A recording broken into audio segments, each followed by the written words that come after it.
out, you unemployed loser."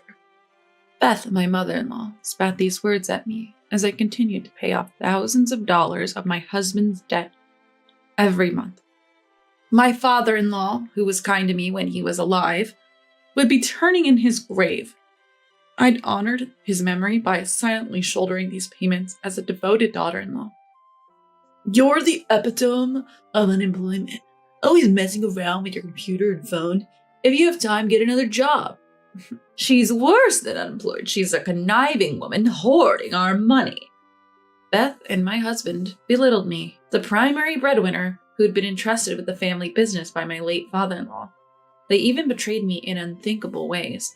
Fine, I'll leave. No more putting up with this. I agreed to a divorce, gathered my belongings, and left, leaving behind their debt and cluelessness. What awaited them was... My name is Avery. I'm 33 years old, married 9 years ago, and childless. I run a small printing company passed down from my late father-in-law, Orville, and my husband, Colin. Orville passed away 3 years ago, and we had been living with his parents for a few years before that to help with the business.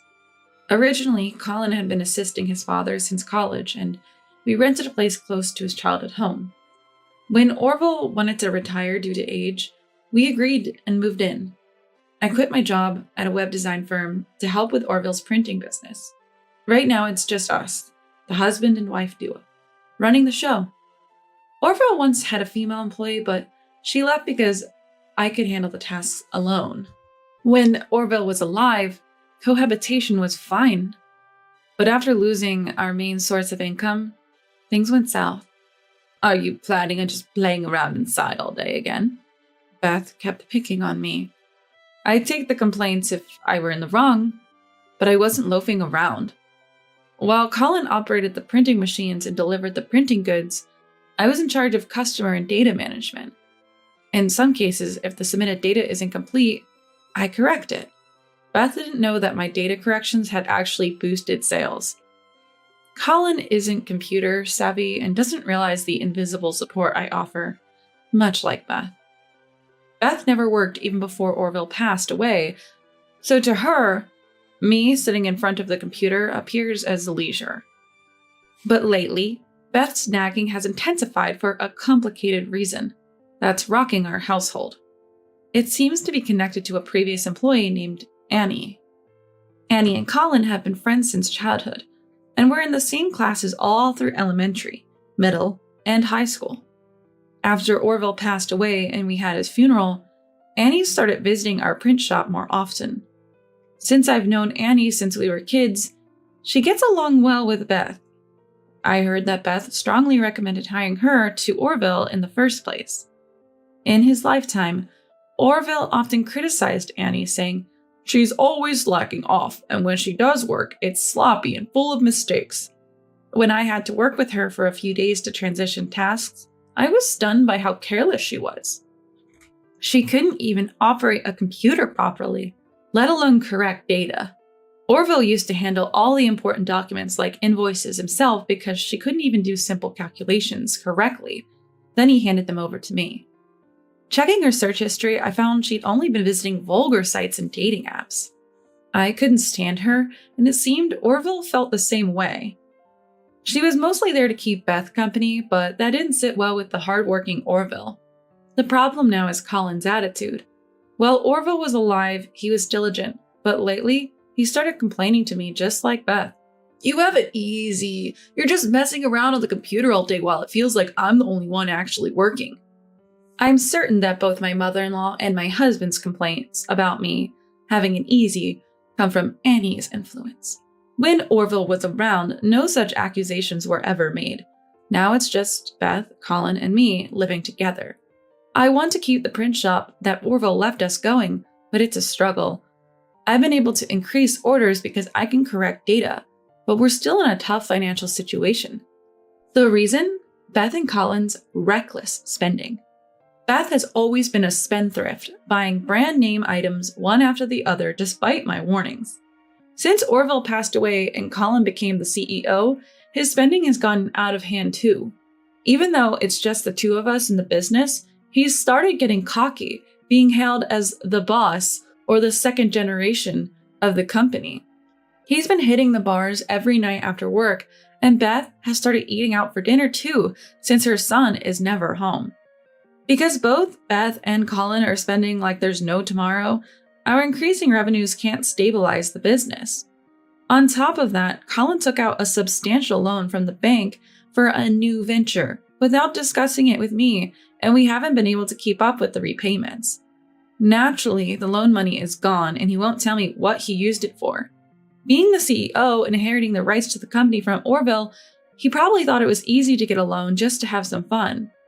Seeing her son gallivanting around with bank loans, Beth thinks we're flush with cash and keeps up her spending to match.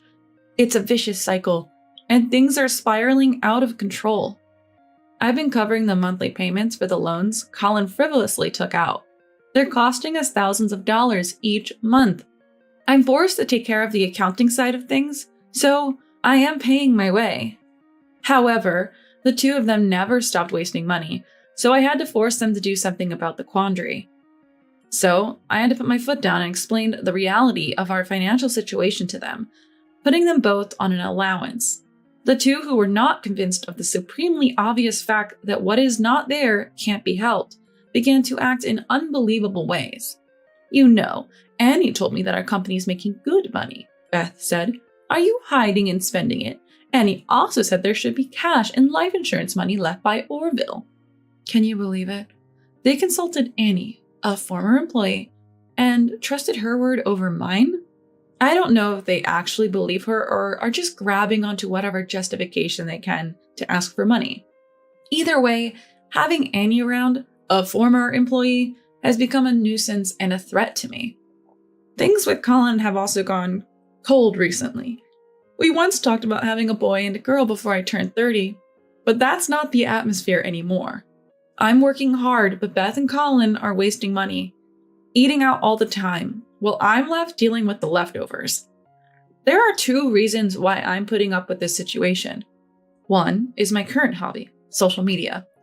I've been posting about the state of my family and work, and surprisingly, it's well received. It's a nice stress reliever and increases my followers. The second and main reason is that Orville had specifically entrusted me with the company. He had said, "Avery, I trust you with our printing business." He had left all financial and customer dealings to me. Unless he trusts me very much, he would not entrust me with the accounting side of the business, where all the company's money moves around. Considering Orville's feelings, I feel a sense of duty to maintain this company. Orville had always valued me as family, as his daughter, and as a coworker. I remember him saying, "Sorry you have to deal with my foolish wife and foolish son, Avery. You don't have to put up with those idiots." I want to continue protecting this printing company that Orville built in his lifetime as a symbol of my gratitude toward him. "Look at you. You're the epitome of unemployment." Colin criticized me today as well while I was correcting a customer's file. The customer hadn't outlined the text, which would cause text overflow issues if left as is. Switching the orders to me directly does take time for data transfer, which can affect delivery schedule. It's pretty insulting to be called unemployed, considering the important work I'm doing. This woman's worse. She's hogging all our money with her nasty personality. Beth chimed in, backing Colin up. It's clear that their main objective is financial. They just want to spend more money. But when they start calling me unemployed or accuse me of having a nasty personality, it's nothing but slander. Despite their attitudes, I try explaining the company's financial situation to them once again. So what happened to Orville's personal savings? Orville's savings have been depleted long ago by Beth and Colin. Not a single dollar remained. So it was even more outrageous when Colin applied for a loan in the company's name. He must have a hidden account. He worked so hard to spit it out. Orville had indeed been a hardworking and honest man. He handled accounting without unnecessary tax dodges, and Beth's lavish spending was taken care of with his earnings. Yet, despite this, the savings were depleted, and now they were talking about non-existent hidden accounts? It was insulting to Orville's memory, and my disdain for them grew. I wondered if continuing to work with Beth and Colin, now so obsessed with money, would really honor Orville's legacy. Then one day, I witnessed something shocking. It was a Friday night. A client had requested a print sample on map paper for a new product catalog. They needed it today, but Colin had gone out for dinner. It was a long-standing client, so I delivered the sample myself. On my way back, I caught my breath at the sight of the couple walking ahead. It was Colin, arm in arm with a woman. Next to them was Beth. Confused, I followed at a distance, unnoticed. The woman leaned into Colin passionately. I recognized her. It was Annie, a former employee. My thoughts came to a halt and I stood still. The three of them, laughing and chatting, grew smaller in the distance. I stood there until the backs of the three smaller people disappeared into a fine steak restaurant. I was stunned. I can't remember how I got home. When I came to, I was sitting in front of my home computer. I couldn't stop thinking about what I had just seen. No matter how you looked at it, Colin and Annie seemed more than just friends. Even though my marriage had cooled off, witnessing this betrayal was unsettling. If Colin is deeply involved with Annie, he'd likely trust her more than me. But what I couldn't grasp was Beth being with them. Beth and Annie were old friends, but seeing them enjoying themselves while Colin and Annie got cozy was perplexing. Were they in a relationship with Beth's approval? As unbelievable as that sounded, it would explain their behavior since Orville's passing. I had wanted to preserve the printing company that Orville had entrusted to me, but I was at a loss. Saturday came and neither Colin nor Beth returned. The two returned home on Sunday afternoon, the day after the day they left. They explained they had bumped into each other downtown and decided to go on a trip, just the two of them. You mean just the two of you? What about Annie? Isn't it three of you? As I calmly voiced my question, both of them burst into rage as if I had hit a nerve. What's it to you about Annie? She's concerned about me and Mom. That's right. Annie works for us. She knows you're trying to hog Orville's savings for yourself. Just by pointing out that Annie was likely with them, both became emotionally charged. If you're the type to monopolize Dad's savings, we should get a divorce. Then leave and don't come back. I've been told to divorce and leave, so I simply said, fine, I'll go, and walked away. I had packed my things the day before, and they were already arranged to be shipped to my parents' home. I can pick up the large items later. For now, I just want to leave as quickly as possible. You'll have nowhere to go, even if you come crawling back. Colin's parting words pierced through my back. Biting my lip, I clenched my fist tightly.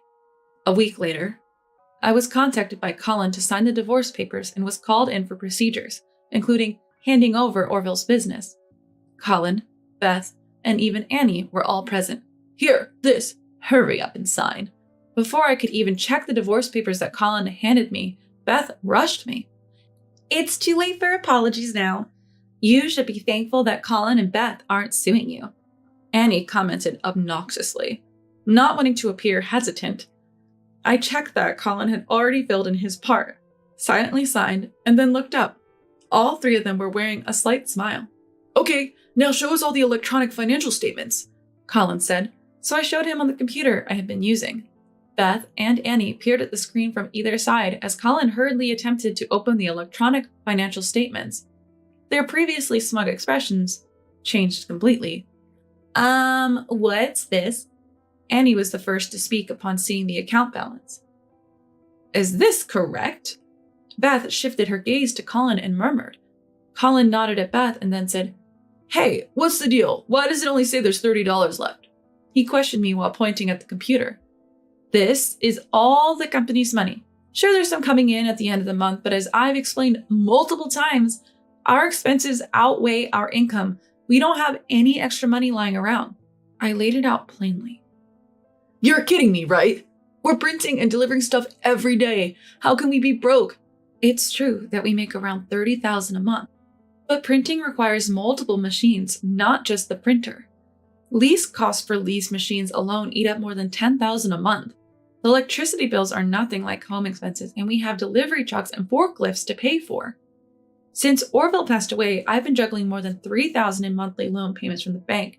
That and our income basically cancels out. On top of that, Beth and Colin have been draining us with personal loans, which cost us another $2,000 a month. I've been handling that personally. Life expenses? I've been covering those too. I reiterated these facts and said, if I don't have to pay off Beth and Colin's debts anymore, I'll have over $2,000 free each month. Life would get a lot easier. Stop lying. We're working hard every day. How can we be broke? Colin, who refuses to understand, gets emotional and starts yelling. Yelling won't change a thing. That's because, yes, we have revenue, but you and Beth have already squandered it with your loans. Once they're paid off, we might save up to $5,000. I won't be dealing with it anymore, but they'll feel the pinch for a while. Let them learn the hard way. When does this all get paid off? And he poses a practical question. It's annoying, but if I don't answer, we'll go in circles. Bank loans another 3 years, personal loans from Colin and Beth over 5 years. When I respond, clearly annoyed, Annie gasps. Wait, so we're going to be in the red for another 3 years? Annie, who probably had her eyes set on the money, visibly deflates. In the current situation, yes. Finally, the conversation advances as Annie understands. What about hidden bank accounts? Orville must have had some, right, Annie? Beth tries to lift Annie's spirits. It seems Beth encouraged Annie to think about this. Yes, shouldn't there be hidden accounts from Orville? Annie, prodded by Beth, confronts me with wide eyes. She's so blatantly greedy. I've never heard of any hidden accounts during his lifetime, nor have I ever seen any. Maybe you should all go look for it. I have no idea why Annie is insinuating about hidden accounts. She's watched too many movies and shows. Gradually coming to terms with reality, Colin finally spoke up. Wait, so how have you managed to keep us afloat all this time? I had been waiting for this question. Well, I explained how I had been making ends meet by leveraging my personal income. I run a blog on social media called Tales of Struggle in a Small Factory and have over 1 million followers. A substantial advertising revenue is directly deposited into my personal bank account every month. I have to file separate taxes for this income. You'll see it in the books later, but the company's expenses are covered by loans from me personally, so the company is obliged to pay me back. Please consult with your accountant and lawyer about this. This was the most important thing I needed to convey today. Apart from the divorce settlement, I would become a creditor moving forward. I have been taking care of the family up till now, but that ends. They owe me, and I intend to collect. Ew, Colin, you're basically poor even as a CEO. Annie, who had quickly grasped the situation, looked at Colin with disdain. Colin, I can't marry you like this. Goodbye! As Annie turned to leave, Colin and Beth tried to hold her back. Don't worry, we have enough revenue. We can ask the bank for additional financing, Colin reassured her. That's right, Annie. Orville's company is credible. There's nothing to worry about, Beth added. Whether Annie walks away or stays is her call. They were so engrossed in their discussion that I decided it was time for me to leave. Months later, Colin and Beth went to the bank to ask for additional financing, but were declined. Out of options, they had to reschedule their loan payments to be lower, but over a longer term. Whether to call this predictable or just pathetic, I'm not sure. Not long after our talk, Colin and Beth visited my family home. Avery, I was a fool. The company can't run without you. Please come back. Colin pleaded with me at the entrance. I'm really sorry. Avery, I've talked to Colin. Can you please help him? Beth also apologized profusely next to him. They must have hit a financial wall and swallowed their pride to come here. But it's too late. My parents didn't even let us pass the front door. We talked at the entrance. There's no way I or my parents would forgive this. You have good sales, don't you? Why not consult with Annie instead? I pushed them away coldly, and they left, shoulders slumped. Watching their retreating figures as they left felt both ridiculous and exhilarating. Solving the problem isn't just a matter of rescheduling. Most of Colin's clients have ended their contracts and come to me directly. Since I had mass emailed my farewell using my personal email, many opted to come with me, knowing I can correct the data. For Colin, who can't even use a computer, retaining clients is a long shot. I've secured exclusive contracts with a major printing company and have no problems with print arrangements. The rumor mill says that Annie is now cold shouldering Holland. Both Colin and Beth look gaunt, like they haven't eaten well. I've heard there are even penalties coming from the dwindling client pool. Though they brought it upon themselves, it's quite a dramatic downfall. After getting used to my new life, I visited Orville's grave. Standing there, I remembered his words to me. Avery, I'm leaving the printing company to you, but if you can't stand my foolish wife and son, cut ties with them. They're not bad people, just lost in money. Orville might have sensed that this would happen. I apologized for not being able to save his company and updated him about the recent offer from my lawyer. Orville, the company is on the brink of bankruptcy under Colin. My lawyer approached me about buying it. What should I do? Buying the company would cost tens of thousands, but it's a steal for me now. If used as a subsidiary for the major printing contract, it could be worthwhile. If Colin changes his ways, hiring him as a worker might be worth considering. Would that repay my debt to Orville? But I can imagine Orville in heaven shaking his head and saying, Avery, you don't have to force yourself.